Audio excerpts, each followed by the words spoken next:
সম্প্রতি সোশ্যাল মিডিয়ায় একটি সংবেদনশীল দাবি বেশ বড় আকারে নজরে এসেছে, যেখানে ধর্মীয় সুরক্ষার অজুহাতে দেশে আলাদা প্রদেশ বিভাজনের কথা বলা হচ্ছে।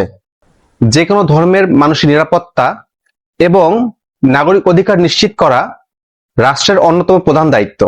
কিন্তু সেই অধিকার আদায়ের ভাষা যদি এমন হয় যা দেশের অখণ্ডতা বা সার্বভৌমত্বকে প্রশ্নবিদ্ধ করে, ইতিহাস বলে চরমপন্থী বা উস্কানিমূলক বক্তব্যকে পুঁজি করে সবসময় তৃতীয় কোনো স্বার্থন্বেষী মহল সুযোগ নেয় এবং সাধারণ মানুষের মধ্যে দাঙ্গা বা বিশৃঙ্খলা সৃষ্টি করে।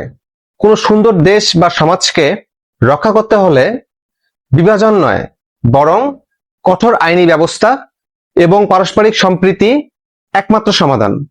ব্যক্তিগত স্বার্থে কেউ সমাজকে অস্থির করার চেষ্টা করছে কিনা তা আমাদের বুঝতে হবে।